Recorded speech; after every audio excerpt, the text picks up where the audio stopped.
informasi bahwa beliau ini adalah kekasih hati dari Ibu Nur Syifa, salah satu tenaga pengajar di MTS Negeri 1 Maluku Tenggara. Terima kasih Pak untuk kehadiran Pak di sini. Sudah mensupport pendidikan plus mensupport istri juga, alhamdulillah, suami siaga. Baik, beliau merupakan lulusan STKIP Surya Tangerang. Beliau adalah pernah menjadi pemateri dalam in-house training implementasi KUMER di SMA Negeri 1 Tual. Beliau juga merupakan instruktur program sekolah pengimbas. Beliau juga merupakan staf kurikulum bidang perorganisasian pembelajaran. Beliau juga merupakan pemaparan dalam simposium internasional di Jogja. Jadi sosok beliau yang berada di depan sini itu sudah tidak bisa kita ragukan lagi ya Bapak Ibu ya. Dengan sepak terjang dan pengalaman yang luar biasa, semoga hari ini beliau bisa mentransfer semua isi kepala beliau ini serta pengalaman-pengalaman beliau kepada kita bersama. Bersiap Bapak? Harus hari ini bisa transfer keluar semua. Amin ya rabbal alamin. Dan semoga Allah membuka pemikiran kita bersama di sini, membuka hati kita agar bisa menerima, menyerap dengan utuh apa yang beliau sampaikan pada hari ini. Baik, tanpa membuang waktu, kita berikan kesempatan kepada beliau yang terhormat untuk memberikan materi pada pagi hari ini. Dipersilakan Pak. Baik, terima kasih Ibu Moderator. Assalamualaikum warahmatullahi wabarakatuh. Terima kasih atas pengenalannya Ibu Moderator. Bapak Ibu yang saya hormati, ada kepala sekolah di sini. Masih ada. Baik, yang kami hormati Bapak Ibu Marhamat di setiap madrasah yang hadir, Bapak Ibu guru hebat dan seluruh panitia, saya apresiasi luar biasa untuk persiapannya. Bapak Ibu yang kami hormati, pada kesempatan ini, tadi kalau moderatornya bilang mentransfer seluruh isi pikiran, saya kurang setuju karena isi pikiran saya sekarang banyak cicilan ya Bapak Ibu. Jadi kalau saya transfer bayangkan apa yang terjadi. Baik, sebagai intermezzo saja Bapak Ibu, sebelum masuk kepada materi, saya akan coba memfokuskan Bapak Ibu dalam satu pola pikir dulu. Pola pikir tentang apa? Tentang bagaimana kita memandang pendidikan. Bapak Ibu, saya punya pertanyaan, saya butuh dua penjawab nantinya. Kira-kira kenapa singa dijadikan atau dinobatkan sebagai raja hutan? Ada yang mungkin Bapak Ibu dua orang bisa menjelaskan? Ada yang punya pandangan? Kenapa? Pertanyaan sederhana, kenapa singa dinobatkan sebagai raja hutan? Kenapa tidak jerapah yang jauh lebih tinggi? Kenapa tidak gajah yang jauh lebih besar? Ada yang mungkin mau menjawab? Satu saja, boleh? Ibu silakan. Terima kasih, saya Kopi Pasti dari salah seorang profesor menjelaskan bahwa singa menjadi raja hutan itu disebabkan karena singa itu memiliki keberanian yang luar biasa. Ya. Di raja hutan. Kenapa tidak citah yang jauh lebih cepat berlidah? Kenapa tidak jerapah yang jauh lebih tinggi? Kenapa tidak gajah yang jauh lebih besar dari dia? Ada yang punya pandangan selain lebih berani misalnya, itu jawabannya luar biasa. Ada yang mau coba satu lagi? Baik, cukup. Baik Bapak Ibu, ternyata ini mau psikologi saja. Kenapa singa itu dinobatkan sebagai raja hutan? Karena singa memandang semakin besar mangsanya, semakin besar jatah makanannya. Semakin besar hewan yang di depannya, semakin besar jatah makanannya. Dia memandang gajah bukan sebagai suatu beban atau lawan berat. Dia justru memandang gajah sebagai semakin besar jatah makanannya. Ini yang mau saya titip kepada Bapak Ibu hebat, agar kemudian ke depannya memandang persoalan administrasi, perubahan kurikulum, maupun perubahan tugas mengajar sebagai sesuatu yang jatah makan kita semakin besar. Mungkin itu Bapak Ibu, peluang semakin besar kita untuk bisa berkarya. Itu saja. Lalu kemudian Bapak Ibu, saya diberikan permintaan dari panitia untuk membahas tentang CP, TP, ATP, KKTP, kota, dan proses. Ini saya dengar informasi juga madrasah di Kota Tual pada umumnya dan Maluku Tenggara sudah menjalankan kurikulum merdeka selama 2 tahun ya, Pak Yani. Karena sudah 2 tahun saya yakin dan percaya Bapak Ibu sudah punya dasar yang kuat, bahkan lebih hebat bisa jadi daripada saya. Bapak Ibu yang saya hormati, kemudian jujur perasaan sekarang ini bukan sedang membawa materi. Saya mesti sampaikan bahwa yang di depan berdiri bukan mau ngajar. Yang di depan berdiri ini hanya untuk mungkin berkesempatan untuk memandu diskusi saja. Karena mau mengajar bagaimana, sedangkan nuansanya kayak sedang skripsi nih, Bapak Ibu hebat, jauh lebih hebat banyak di sini. Saya sebagai seseorang yang sedang bersidang sekarang. Baik, kemudian Bapak Ibu, agenda ini saya petakan menjadi 3 yang akan kita lalui bersama. Yang pertama, belajar bersama yang sedang kita lalui bersama saudara. Kemudian kita akan menyusun bersama. Jadi nanti ada FGD mungkin yang bisa didapat di akhir agar menjadi sampel, kita akan simulasi saja, menyusun. Lalu kemudian ada presentasi kelompok. Jadi memang harapan saya Bapak Ibu sudah ikut dalam 4 kelompok mata pelajaran agar diskusi terkait penyusunan ini bisa sinkron. Kemudian, nah Bapak Ibu biasa pakai wisis atau kahoot? Wisis. Baik, karena biasa pakai wisis, saya coba yang baru dulu, kahoot Bapak Ibu. Sudah ada 1 yang masuk, Ibu Hasanah. Kemudian ada Ibu Nur, Ibu Saleha, Ibu Hati, dan lain sebagainya. Baik Bapak Ibu, karena ini versi yang non berbayar, jadi kita akan terbatas dalam 40 saja. Jadi ketika nanti 40 itu sudah bisa mulai. Ada Bapak Ibu guru yang masih belum bisa login? 7, 6, 4, 3, 2, 1. Jawabannya adalah KMA 50 tahun 2024, capaian pembelajaran. Namun ternyata ada 1 orang yang menjawab capaian perencanaan, 10 orang menjawab capaian pembelajaran, 1 orang menjawab kriteria pembelajaran. Jadi ada sekitar 9 orang yang menjawab dengan benar. Kita lihat Ibu Nirwana sekarang memimpin dengan 2.517 poin.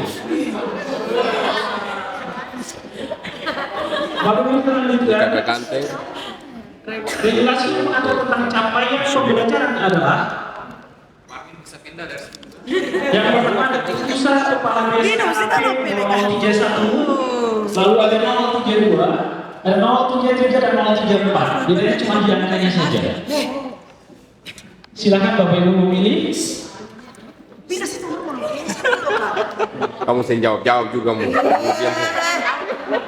Baik, jawabannya adalah keputusan.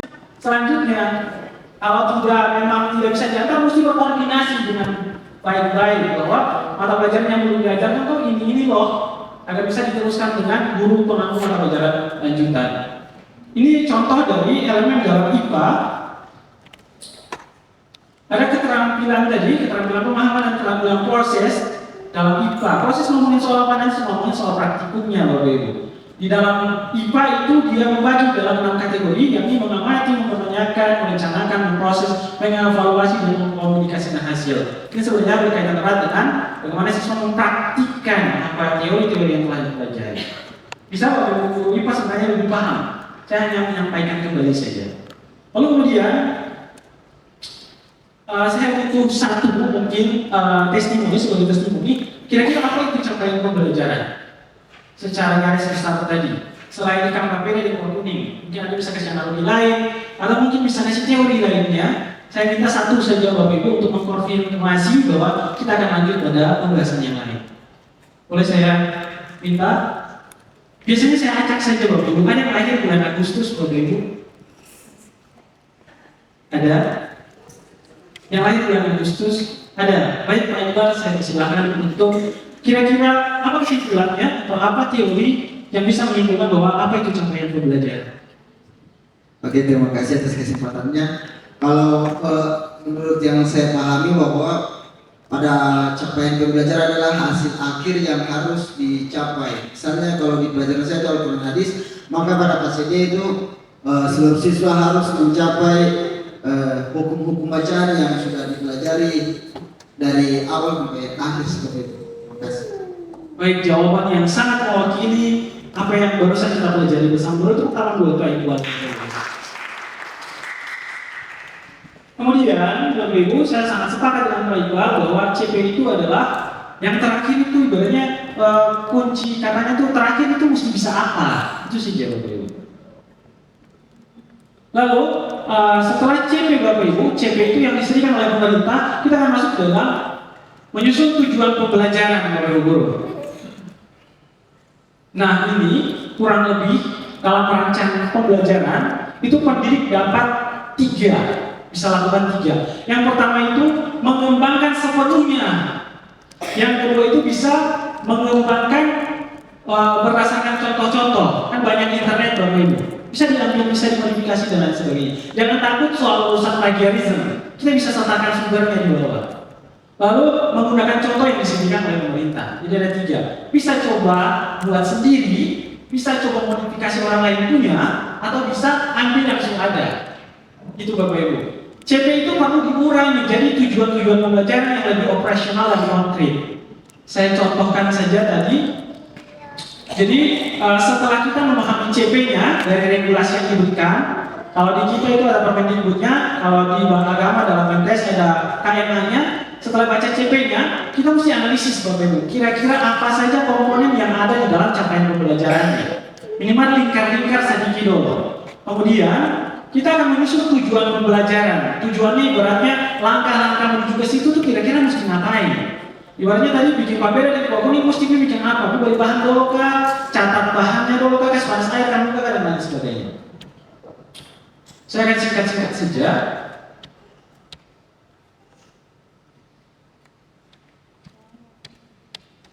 Nah ini yang tidak kalah penting bahwa pendidik menentukan pilihan tersebut berdasarkan kemampuan masing-masing. Jadi jangan sesuaikan dengan kemampuan kita saja. Karena belajar itu butuh nafas panjang, tidak serta-merta langsung jadi. Lalu tujuan pembelajaran merupakan rangkaian tujuan pembelajaran yang tersusun secara sistematis dan logis. Jadi TP dan ATP itu dia mesti sistematis dan logis. Nanti bisa dibaca, masuk akal, lalu ada urut-urutannya. Jadi tidak serta-merta yang A langsung ke Z, Z langsung ke B seperti itu Bapak Ibu. Tujuan pembelajaran itu terdiri atas minimal 2. TP itu 2 saja. Ada ngomongin soal kompetensinya sama lingkup materinya. Kompetensi itu ngomongin soal kemampuan siswanya bisa apa. Coba mengidentifikasi, menerapkan, mengklasifikasikan.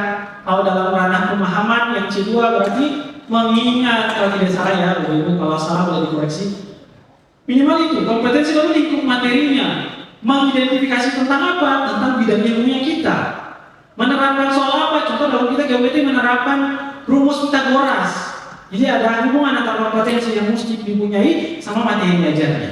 Kalau ATP atau tujuan pembelajaran itu hanya gambaran saja alurnya. Kira-kira mana yang mesti diajarkan duluan, mana yang diajarkan belakangan, mana yang di tengah. Lalu Bapak Ibu mesti menkodekannya sebagai pedoman nantinya. Misal 7.1 itu materi ini, 7.2 materi ini dialurkan dia nantinya. Ini ada contohnya Bapak Ibu.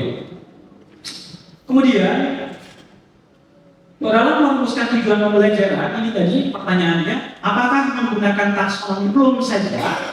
Ternyata tidak Bapak Ibu, ada banyak teori-teori yang bisa dikembangkan.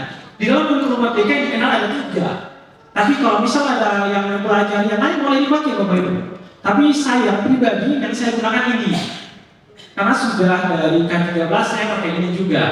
Dia bisa lanjut saja. Kalau taksonomi belum ini membagi menjadi 6 klasifikasi, mulai dari memahami sampai menciptakan, kamu cipta Bapak Ibu. Lalu pendidik itu diharapkan untuk tidak fokus pada satu teori saja. Kalau yang saya lakukan, saya fokus pada teori satu teori, tapi saya pelajari yang lain. Kemudian Bapak Ibu ada 6 aspek yang dikembangkan oleh Wiggins. Wiggins ini sebenarnya dia yang mempelopori teori BD tadi, understanding by design atau backward design. Minimal tujuan, lalu menentukan tujuan selesai, menentukan asesmen selesai, merancang. 3 itu cukup. Itu menurut Wiggins nih. Dia juga salah satu mempelopori aspek tentang pemahaman. Ada 6 aspeknya. Lalu ada taksonomi Marzani. Bapak Ibu guru ini bisa dianggap diambil sebagai referensi bacaan untuk menambah wawasan kita. Tapi sejauh yang saya lakukan, saya gunakan yang di atas, taksonomi Bloom. Versi revisi Anderson dan Krathwohl tahun 2001. Ini kurang lebih Bapak Ibu. Kalau ini pasti sudah tidak asing lagi. Bagi Bapak Ibu guru yang pernah mengajar dengan K13, sebelumnya ada KTSP dan KBK kalau tidak salah, kurikulum berbasis kompetensi. Ini tuh kalau tidak salah sudah dikenalkan sejak tahun 2000-an Bapak Ibu. Jadi bagaimana C1 itu soal mengingat, memahami C2, mengaplikasikan C3, menganalisis C4, C6, evaluasi dan menciptakan pada C5. Yang kita butuhkan dari ini untuk tujuan pembelajaran apa kira-kira Bapak Ibu? Hanya kata kerja operasionalnya saja. Kata kerja operasionalnya. Lalu konkretnya siswa mau ngapain? Menerapkan, mengklasifikasikan, menentukan, atau bisa mengorganisasikan dan lain sebagainya.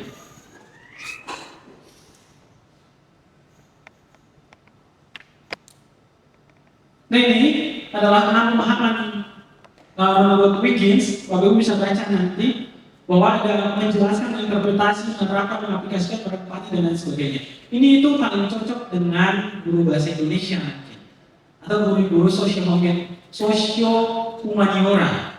Ini cocok pakai ini. Kalau kita di matematika itu butuhnya taksonomi belum, karena mau menerapkan. Bisa saya lanjut Bapak Ibu? Kemudian ini kurang lebih ada 6 aspek dari yang tadi Wiggins. Nanti bisa dibaca sendiri di rumah. Ini saya sampaikan saja. Kemudian Bapak Ibu, ini contoh bentuk pemahaman dalam CP Bahasa Indonesia. Saya contohkan yang bahasa Indonesia. Ini menggunakan 4 interpretasi, aplikasi, perspektif, dan empati. Artinya yang Wiggins punya yang 6 tadi, saya perlu pakai semua. Pilih-pilih saja, boleh 1, jangan 1 juga, minimal 3, 4 dan lain sebagainya. Kemudian dalam merumuskan tujuan pembelajaran ada 3 alternatif. Yang pertama merumuskan tujuan pembelajaran secara langsung dari CP. Bapak Ibu kalau baca CP langsung bisa ambil dari situ. Bisa CP-nya bilang menentukan diagram dari suatu data, langsung bisa ambil itu. Salah satu tujuan pembelajarannya langsung siswa mampu menentukan diagram atau membuat diagram dari suatu data tertentu. Bisa ambil langsung. Atau Bapak Ibu bisa meluruskan dengan menganalisis kompetensi lingkup materi. Contoh, yang di fisika mau ngajar soal pengukuran, bisa langsung gabung. Oh, ada pengukuran, ada nilai tempat, ada alat ukur, bisa digabung dalam satu rangkaian terintegrasi. Jadi tidak perlu khusus pada materi ini dulu, itu dulu, bisa langsung digabung. Yang ketiga, itu merumuskan CP lintas elemen CP. Misal kita yang di matematika, yang geometri, bisa langsung digabungkan dengan yang elemen fungsi dan lain sebagainya. Kalau di bahasa, bisa sekalian menyimak dan menulis itu bisa gabung satu kali. Itu dalam merumuskan tujuan pembelajaran. Kemudian Bapak Ibu, ini contoh yang matematika, kebetulan basic saya guru matematika. Ini elemen bilangan, contohnya ini yang langsung ambil dari CP. CP-nya ini kan panjang. Pada kita sebagai usaha menunjukkan pemahaman dan intuisi bilangan dan lain sebagainya. Saya ambil saja, oh di sini ada pemahaman dan intuisi bilangan. Langsung, berarti dia bisa paham, artinya dia bisa menyajikan. Contoh saja, saya ambil salah satu kata operasional dari taksonomi dulu, menyajikan. Menyajikan apa? Menyajikan terkait kontennya, nilai tempat dan urutan pada bilangan cek sampai dengan segitu. Lalu kemudian melakukan operasi hitung karena di bawah menentukan nilai tempat, membandingkan. Orang mau membandingkan, minimal dia tahu hitung dulu. Dia bisa tahu bahwa yang ini lebih banyak yang kiri lebih banyak yang kanan karena dia tahu jumlahnya. Jadi saya bilang dia mesti operasi hitung penjumlahannya dulu. Itu kurang lebih contohnya Bapak Ibu. Lalu menghubungkan gambar dengan nilai pecahan. Karena di CP ini juga ngomongin soal membaca, menentukan tempat, membandingkan, mengumpulkan, menggunakan nilai dan lain sebagainya. Itu salah satu langsung ambil dari CP. Jadi dari CP ambil mentah-mentah ke seluruh saja. Kemudian ini alternatif kedua dengan menganalisis kompetensi lingkup materi. Jadi Bapak Ibu bisa lihat ini contohnya. Ada elemen pengukuran sama ada elemen geometri. Ini dalam matematika. Lalu dua ini bisa gabung. Saya bisa turunkan tujuan pembelajarannya dari pengukuran dan geometri langsung gabung sekalian karena dia saling berkaitan.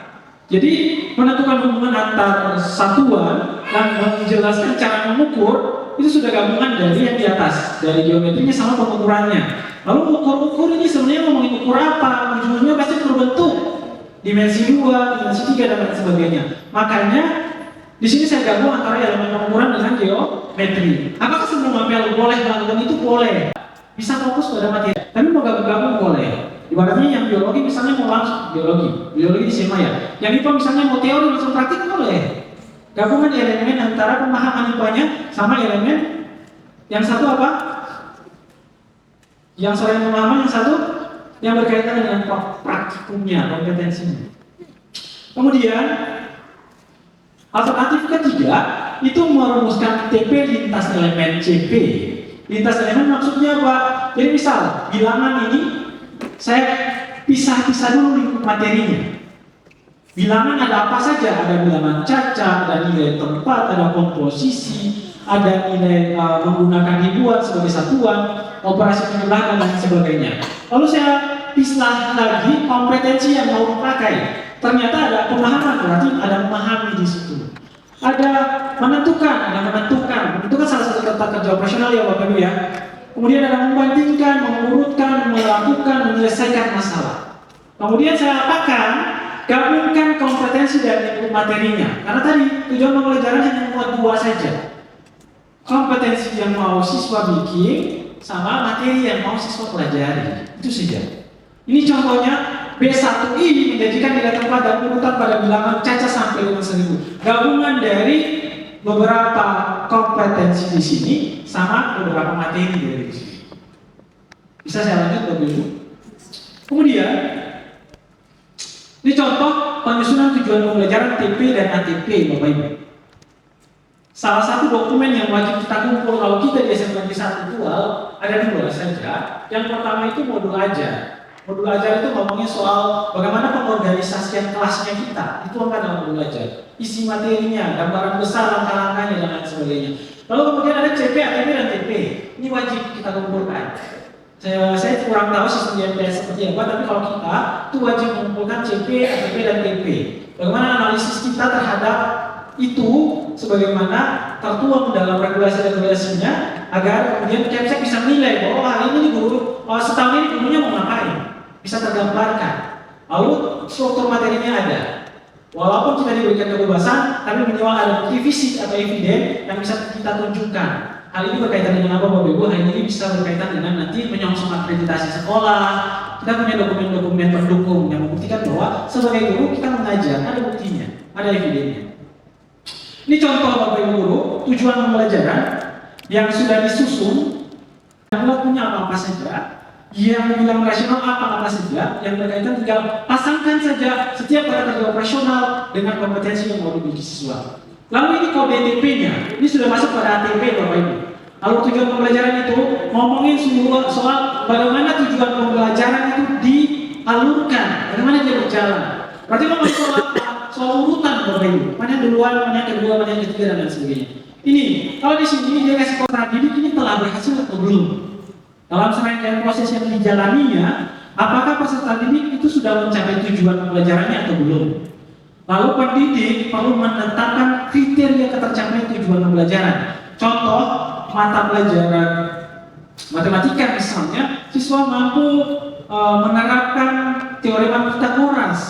Hal ini terlihat dari apa? Dia mampu program merdeka sesuai ada KKM lain. Yang ada itu KKTP. Jadi KKTP itu dia hampir mirip dengan KKM, cuma lebih spesifik dalam mendeskripsikan keadaan yang di lapangan. Itu saja. Lalu disarankan itu menggunakan deskripsi. Siswa mampu ini, siswa mampu itu. Kalau dulu bahasa Indonesia 90, tapi 90